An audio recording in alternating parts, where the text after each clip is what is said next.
하심으로 2월 8일 매일 주신 기도회를 주님 앞에 고백하겠습니다. 사랑하는 주님, 오늘도 이 하루에 새로운 생명 주심이 한없이 크고 귀하신 하나님의 은혜이고 선물이며 사랑임을 기억합니다. 주님 주신 호흡으로 이 아침 주님을 먼저 바라보고 말씀 앞에 고개 숙인 주의 자녀들을 기억하시어 귀한 은혜와 도전으로 일상의 무게와 어려움을 넉넉히 이기며 살아가게 하여 주시옵소서. 사랑하는 주님, 다음 주 수요일에 우리 교회 청년들이 베트남 아웃리치를 떠납니다. 열심히 기도하며 준비하였지만 그 모든 일들을 이루시는 분은 하나님이심을 기억합니다. 아웃리치 팀 가운데 함께 하시며 지켜주셔서 아무런 사고와 어려움 없도록 보호하여 주시옵소서. 특별히 팀원들의 관계와 하나됨을 위해 기도합니다. 선교지의 시간을 함께하며 이제는 피할 수 없고 숨을 수 없는 공동체의 시간을 지내야 합니다.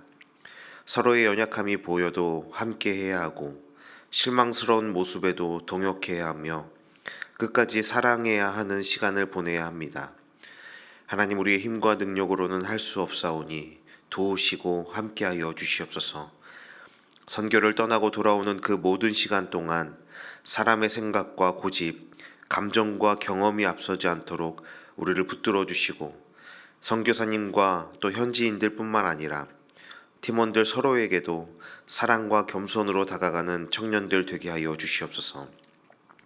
오가는 모든 여정 가운데 안전과 건강 지켜주시고 음식 때문에 탈나거나 힘든 사람 없게 하시고 팀원 모두가 하나님 예비하시고 준비하신 놀라운 축복의 시간들을 온전히 누리고 담아올 수 있는 귀한 시간 되기를 간절히 원합니다. 집짓기 사역을 통해 만나는 가정 가운데 함께 하시고 직접 복음을 말할 수는 없지만 우리의 표정과 몸짓과 목소리와 섬김으로 예수님을 드러낼 수 있는 시간 되게 하여 주시옵소서. 복지센터에서 만나는 모든 아이들과 청소년들에게 하나님의 위로와 기쁨을 전하게 하시고 함께 웃고 놀고 또 먹으며 예수 안의 기쁨과 감사를 공유하는 시간 되게 하여 주시옵소서.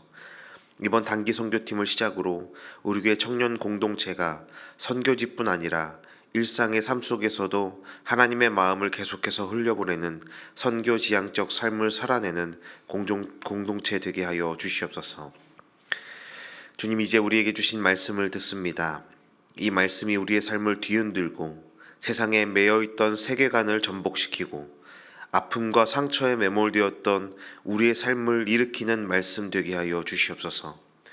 성령 하나님, 겸손히 마음 열어 듣겠사오니 우리에게 역사하여 주시옵소서. 감사드리며 우리와 함께 하신 예수님의 이름으로 기도드립니다. 아멘. 오늘 우리에게 주시는 하나님의 말씀은 마가복음 1장 1절로 11절까지의 말씀입니다. 마가복음 1장 1절부터 11절까지의 말씀, 저 여러분이 한 절씩 교독하시고 마지막 11절은 함께 읽겠습니다. 하나님의 말씀입니다. 하나님의 아들 예수 그리스도의 복음의 시작이라. 선지자 이사야의 글에 보라, 내가 내 사자를 내 앞에 보내노니 그가 내 길을 준비하리라. 광야에 외치는 자의 소리가 있어 이르되 너희는 주의 길을 준비하라. 그의 오실 길을 곧게 하라. 기록된 것과 같이 세례 요한이 광야에 이르러 죄 사함을 받게 하는 회개의 세례를 전파하니 온 유대 지방과 예루살렘 사람이 다 나아가 자기 죄를 자복하고 요단강에서 그에게 세례를 받더라. 요한은 낙타털 옷을 입고 허리에 가죽띠를 띠고 메뚜기와 석청을 먹더라. 그가 전파하여 이르되 나보다 능력 많으신 이가 내 뒤에 오시나니 나는 굽혀 그의 신발끈을 풀기도 감당하지 못하겠노라. 나는 너희에게 물로 세례를 베풀었거니와 그는 너희에게 성령으로 세례를 베푸시리라. 그때 예수께서 갈릴리 나사렛으로부터 와서 요단강에서 요한에게 세례를 받으시고 곧 물에서 올라오실새 하늘이 갈라짐과 성령의 비둘기 같이 자기에게 내려오심을 보시더니 함께 읽겠습니다. 하늘로부터 소리가 나기를 너는 내 사랑하는 아들이라 내가 너를 기뻐하노라 하시니라. 아멘. 네, 오늘도 평안한 잠 또 누리고 오셨을 거라 믿습니다. 또 날씨가 많이 추워져서 또 연휴 보내시기 앞서서 또 건강 유의하시기를 바랍니다. 저에게는 심정적으로 어제까지 아시안 게임이 끝났습니다. 아시안컵 축구 경기가 있었는데 저에게는 어제부로 모든 경기가 마무리되었습니다. 사실 결승전은 주일 새벽인데 어제 우리나라가 4강전에서 요르단에게 2대 0으로 패배하면서 저는 더 이상 아시안컵을 보지 않기로 결정하였습니다.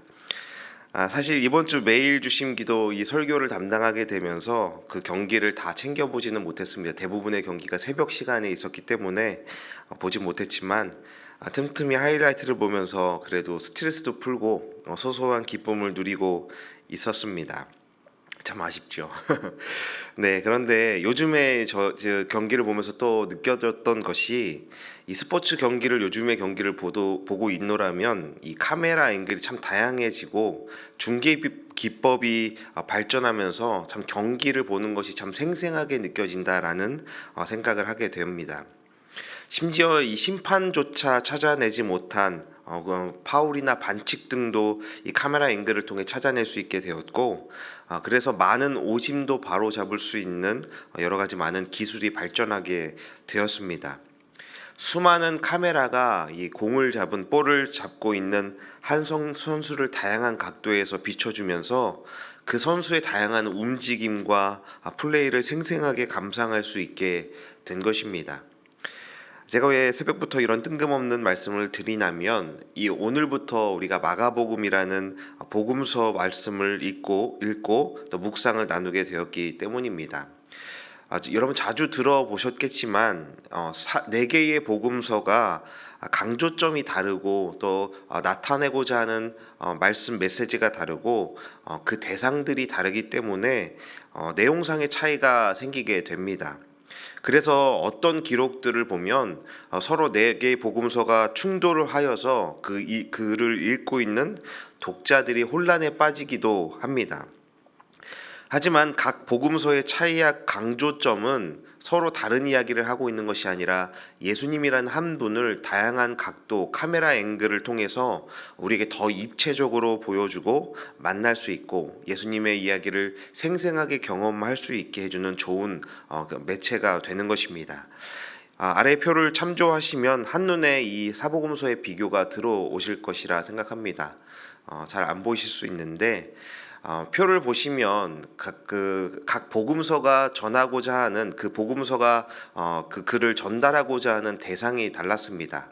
마태복음은 동족 유대인에게, 마가복음은 로마의 교인들에게, 그리고 누가복음은 이방인에게, 그리고 요한복음은 모든 사람을 대상으로 쓰여진 글이었기에 그 글의 어법이 다르고 그리고 단어의 나타냄이 다르고 문장도 달랐습니다. 이 글들을 통해서 각각의 목적하는 바도 달랐습니다. 마태복음의 경우에는 동족 유대인들을 대상으로 예수님이 왕이시다라는 사실을 증거하는 것이 주된 목적이었습니다. 따라서 유대인들에게 익숙한 성경 또 사상이나 구약 성경들이 자주 언급되고 인용이 되는 것들을 특징적으로 바라볼 수 있습니다.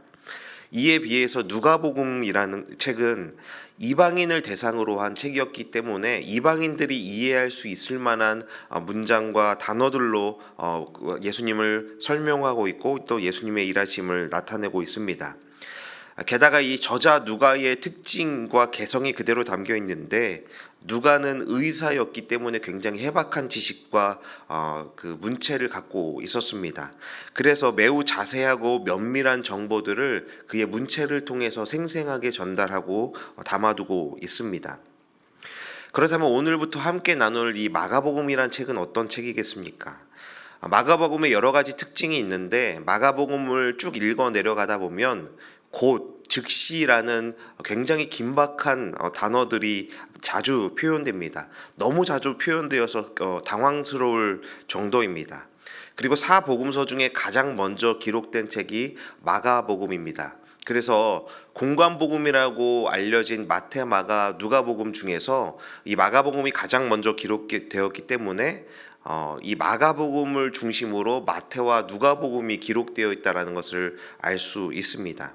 그래서 원복음인 이 마가복음을 토대로 마태와 누가복음이 무엇을 강조하고자 하는가, 이 내용들을 대조하다 보면 첨가되기도 하고 삭제되기도 하는 내용들을 보면서 마태와 누가가 어떤 사람들에게 무엇을 강조하고 싶은지를 더 명확하게 구분할 수 있습니다. 이 마가복음은 내용상으로도 가장 짧습니다. 네 개 복음서 중에 가장 짧지만 예수님이라는 인물을 가장 생생하게 표현하는, 한마디로 예수님의 날것의 모습과 메시지를 원음성을 들을 수 있는 책이 바로 마가복음입니다. 마가복음은 다른 복음서들이 담지 못한 예수 그리스도의 모습을 자세하게 생생하게 그려주고 있습니다. 특히 마가복음에는 죄인을 구원하시기 위해서 자기 자신을 희생하는 고난받는 종으로서의 예수님의 모습이 잘 드러나고 있습니다. 특별히 마가복음은 당시 로마 제국으로부터 극심한 박해를 받고 있던 성도들을 위해 기록되었습니다. 그런 이유로 인간을 구원하시기 위하여 고난받는 하나님의 종이신 예수 그리스도의 모습을 기록함으로써 성도들에게 예수님께서 몸소 고난을 받으사 성도들의 구속을 확실하게 이루셨음을 강하게 강조하고 있습니다. 또한 예수님께서 고난을 받으셨지만, 우리와 같이, 여러분과 같이 고난을 받으셨지만 마침내 그 고난과 죽음을 극복하시고 승리하신 것처럼 성도된 여러분들도 현재 고난을 당하나 장차 예수 그리스도 안에서 그와 함께 하게 될 것임을 강조하며 성도들을 위로하는 책이었습니다. 이 모든 것은 마가복음이 고난 가운데 있는 로마의 핍박과 박해 가운데 있었던 성도들을 위로하고 격려하기 위한 것이었죠. 그런 마가복음의 주제이자 전체를 나타내는 주제이자 시작을 함께 읽어보겠습니다. 마가복음 1절 말씀을 다시 한번 읽어보겠습니다. 하나님의 아들 예수 그리스도의 복음의 시작이라. 이것이 마가가 이 책을 통해서 앞으로 밝히고자 하는 주제이며 주된 내용임을 시사합니다. 마가는 곧바로 세례 요한의 등장과 예수의 공생의 시작을 기록하고 있습니다. 이 마가복음의 특징 중에 한 가지가 예수님의 탄생 기사나 성장 기록이 없다라는 것입니다. 이 선언을 하자마자 곧바로 예수님의 모습을 비추면서 곧바로 이 예수님의 공생의 시작을 보여주고 있습니다. 예수 그리스도의 사역, 곧 하나님의 사역을 바로 기술함으로써 자신의 목적이 하나님의 아들 예수 그리스도의 복음을 나타내는 것에 있음을 명확하게 하고 있는 것입니다. 한마디로 필요하지 않은 이야기들을 거두절미하고 내가 하고자 하는 이야기를, 내가 보여주고자 하는 예수님을 곧바로 여러분들에게 소개하겠습니다라고 말하고 있는 것입니다. 여러분, 그런데 이 짧은 한 구절, 이 한 문장이 간단하지만, 단순하고 간단한 이 선언적인 문장이 그렇게 간단하지가 않습니다. 마가는 이 한 문장을 이 자신의 책에 실음으로써 죽음을 각오해야만 했습니다. 죽음을 각오하고 할 수 있던 그의 신앙 고백이었다라는 거예요. 이 간단한 구절은 상투적이고 형식적 표현으로 쓴 것이 아니라 철저한 목적 의식하에서 마가가 자신의 복음서에 서론격으로 이 책머리에 배치시킨 것입니다. 방금 전에 간략히 언급하였던 것처럼 기독교는 탄생과 동시에 박해를 받았습니다. 먼저는 동족 유대인들에게 핍박과 박해를 받았고, 그 다음에는 로마로부터 박해를 받기 시작하였습니다. 기원 후 64년에 이 로마에는 대화재가 일어납니다. 그런데 이 일 때문에 인심이 흉흉해지고 여론이 들끓기 시작하자 그 당시 통치자였던 네로 황제는 그 일들에 관심을 돌리고 탈출구를 마련하기 위해 저 기독교인들이 불만을 품고 불을 질렀다라는 거짓 선동을 하기 시작합니다. 이 일로 인해서 기독교인들을 대상으로 한 대박해가 시작되었습니다. 그로 인해서 수많은 기독교인들이 체포되었고 검투 경기장의 재료로 오락거리로 그들을 잡아다 죽이기 시작하였습니다. 그리고 짐승의 먹이로 던져지게 되었고 심지어는 길거리의 등불을 위한 연료로 기독교인들의 몸을 불태워 그 밤거리를 밝히기도 하였습니다. 참 처참한 여러 가지 방법들로 기독교인들이 순교를 당했습니다. 마가는 그러한 상황에서 마가복음을 이 같은 박해 속에 어려움을 겪고 있는 성도들에게 이 순환은 예고된 것이다 라고 알려주기 위해서 기록하였습니다. 마가복음은 바로 그 박해의 현장인 로마에서 기록된 것이죠. 1세기 당시에 복음과 신의 아들은 로마 황제를 위한 표현이었습니다. 그 당시에 복음이라고 하는 이 단어는 황제의 승정과 입성을 복음이라고 표현하고, 복음이라고 하면 당연히 로마 황제의 승전을 나타내는 단어였습니다. 그리고 당시에 신의 아들이라 함은 황제를 의미하는 것이었죠. 마가는 신의 아들인 로마 황제가 곧 복음인 그 로마 세계를 향해, 로마의 그 나라를 향해 예수 그리스도가 하나님의 아들이며 예수님만이 복음이라고 선포하고 있는 겁니다. 로마 황제가 가져온 구원의 메시지와 하나님의 아들 예수가 가져오신 구원의 메시지가 대치되고 있는 것이죠.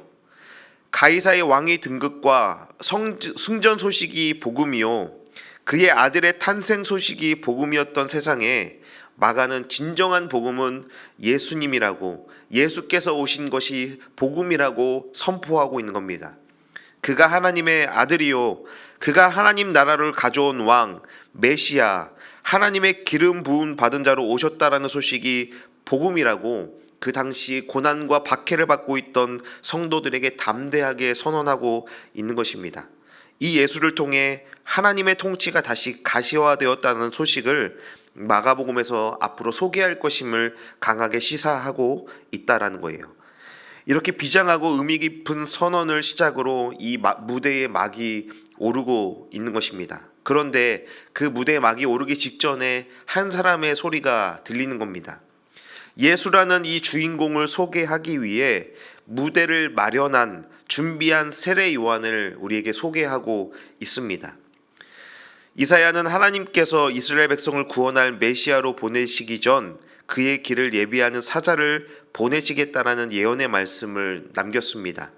오늘 본문 3절에 나오는 이 말씀은 이사야 40장 3절에 나오는 말씀을 인용한 것입니다.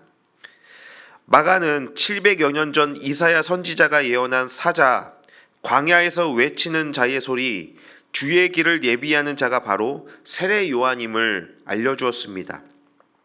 이 사실이 왜 중요하겠습니까? 이러한 사실을 통해 세례 요한, 예언된 선지자인 그 세례 요한 뒤에 오신 세례 요한이 증거하는 예수님께서 바로 하나님께서 보내신 메시아라는 사실을 증명하고 보여주기 때문인 것입니다. 구약의 예언처럼 세례 요한은 당시에 많은 사람들에게 선지자로, 예언자로 인정받고 있었습니다. 그런 세례 요한은 요단강에서 세례를 주고 있었죠. 그에게 세례를 받기 위해 각지에서 수많은 사람들이 몰려들고 찾아왔습니다. 그 중에는 죄인된 세리들도 있었고 군인들도 있었고 바리새인 할 것 없이 모두가 세례 요한을 만나기 위해, 마지막 선지자를 만나기 위해 광야로 찾아왔습니다.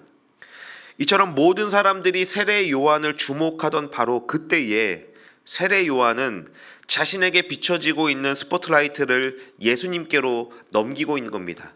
자신을 향해 포커싱되고 있던 카메라의 앵글을 자신이 아니라 예수님께로 떠밀고 있는 거예요. 7절과 8절 말씀을 함께 읽어보겠습니다.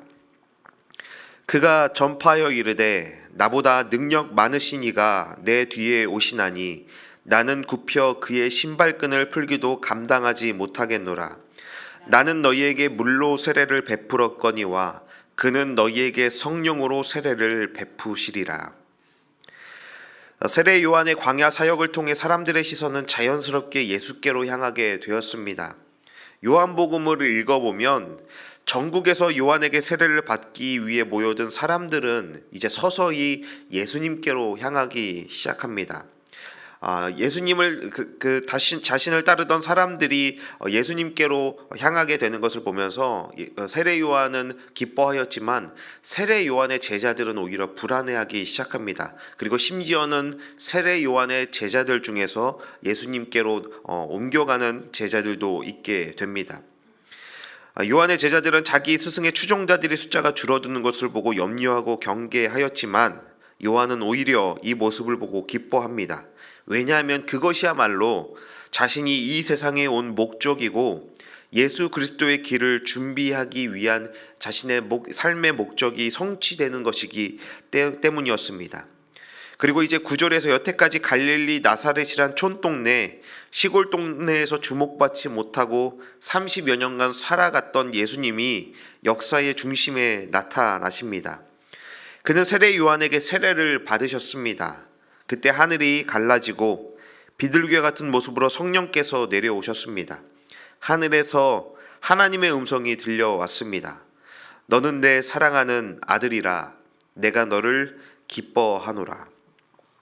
이와 같이 성부 하나님 그리고 성령 하나님께서 예수 그리스도가 바로 온 인류를 구원하시기 위해 세상에 오신 구세주임을 증거하시며 왕의 대관식이 치러지고 있는 것입니다. 여러분, 서두에 이야기 드린 것처럼 마가는 지금 생명의 위협을 받고 엄청난 박해를 당하고 있는 성도들에게 이 글을 전하고 있습니다. 고난당하는 성도들을 향해 우리를 위해 세상에 오신 구속자, 고난받으시고 또한 승리하신 메시아 예수를 소개하고 있습니다. 이사야가 예언한 바로 그 메시아, 성부 하나님과 성령 하나님께서도 증거해 주신 예수 그리스도가 바로 우리의 구원자이심을 기록하고 있습니다. 이를 통해 고난당하는 성도들이 예수님을 향해 가진 너희의 믿음이 결코 헛되지 않는 것이다 라는 것을 위로로 전하고 있는 것입니다. 너희가 받고 있는 고난과 박해가 결코 헛된 것이 아니라 너희가 믿고 있는 그 믿음이 틀린 것이 아니다. 견뎌라 라는 위로를 전하고 있는 겁니다. 너희의 죽음이 결코 헛되지 않을 것이다.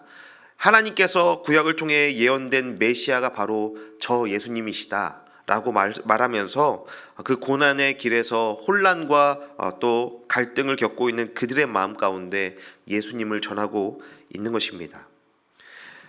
사랑하는 여러분, 여러분에게 예수님은 어떤 분이십니까? 예수님의 존재가 여러분들에게 진정 복된 소식이며 위로이고 로마의 박해와 같은 상황을 견디게 해주는 소망의 메시지가 되고 있으십니까? 여러분, 이 질문 앞에 정직히 서야 합니다. 왜냐하면 이 질문에 대한 답이 우리의 삶의 방향을 결정할 것이고 우리의 삶을 좌지우지할 수 있는 것이기 때문입니다. 이 세상은 우리에게 팍스 로마나, 그것이 평안을 줄 것이라 속이고 유혹합니다. 팍스 로마나라는 것은 로마의 통치 아래 평화가 있다라는 거짓말입니다. 세상의 번영과 물질의 축복이 너희에게 복음이고 너희의 평안이다 말하는 거짓말인 것입니다. 진정한 평화와 안정이 아니라 폭력과 강압으로 짓누르는 또 다른 의미의 폭력과 억압인 것입니다. 하지만 팍스 로마나의 세상 속에서 우리는 거짓된 복음, 잘못된 평안과 안정을 그것에 속아서 이 정도로면 괜찮겠지라고 안주할지 모릅니다. 하지만 속지 마시기를 바랍니다. 우리의 참된 위로와 소망은 오직 하나님의 아들 예수 그리스도이시며 복음뿐이라는 것입니다. 숨 막힐 듯 고통과 고난의 숨이 차올라 우리가 설령 눈물을 흘리며 아픔을 겪게 될지라도 결코 복음의 길에서 돌아서지 마십시오. 하나님의 아들 예수 그리스도가 우리와 같이 고난받는 종으로 오셨고 세례 받으심으로 죄인들과 동일시 되었으며 더 낮고 천한 십자가의 죽음으로 우리의 모든 죽음과 심판의 대가를 치르셨습니다. 그리고 죽음에서 부활하셔서 영원한 하나님 나라의 소망의 길을 우리 가운데 허락하신 것입니다. 예수 그리스도는 생명이시고 소망이시고 우리의 능력이 되십니다. 그러니 예수님 믿고 신뢰하며 따름으로 인해 우리가 설령 고난을 겪는다 해도 믿음으로 예수의 손을 더 단단히 붙드시기를 바랍니다. 하나님의 아들 예수 그리스도께서 고난받는 종으로 오심은 저와 여러분을 사랑하시어 이 모든 고난과 절망의 세상에서 영원한 하나님 나라의 소망으로 옮기시기 위함인 것입니다. 그 주님 붙들고 결코 헛되지 않는 복음의 길을 묵묵히 그리고 담대히 걸어가는 우리 모든 높은 뜻 덕소의 가족들 되시기를 주님의 이름으로 축원드립니다. 함께 기도하시겠습니다. 하나님의 아들 예수 그리스도의 복음의 시작이라. 이 말씀이 참으로 우리에게 주시는 하나님의 위로이며 소망이고 사랑임을 바라봅니다. 로마의 세상에서 예수를 따름으로 죽임당했던 신앙의 선배들이 걸어갔던 그 길에 우리도 믿음의 걸음을 내디딜 수 있는 그 믿음과 담대함을 허락하여 주시옵소서. 예수님은 찬란한 하늘 보좌에 앉아 우리더러 믿음의 길을 가라 등 떠미시는 분이 아니라 우리와 같은 죄인의 모습으로 이 땅에 오셔서 우리보다 앞서 그 모든 길을 걸어가셨음을 기억하게 하여 주시옵소서. 우리의 고통을 모른다고 나의 아픔과 멀리 계신 분이라 믿음 없이 원망을 쏟아내기도 했지만 이제 마가복음 말씀을 통해 고난받는 종으로 오신 예수님이 보여주시는 영광의 십자가를 향해 멈추지 않는 걸음을 내딛는 성도들 되기를 원하오니 주여 우리와 함께하여 주시옵소서. 영원한 소망의 빛으로 우리의 영원한 표대가 되어주신 예수님의 이름으로 기도드립니다. 아멘. 함께 기도하시겠습니다.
주옵소서.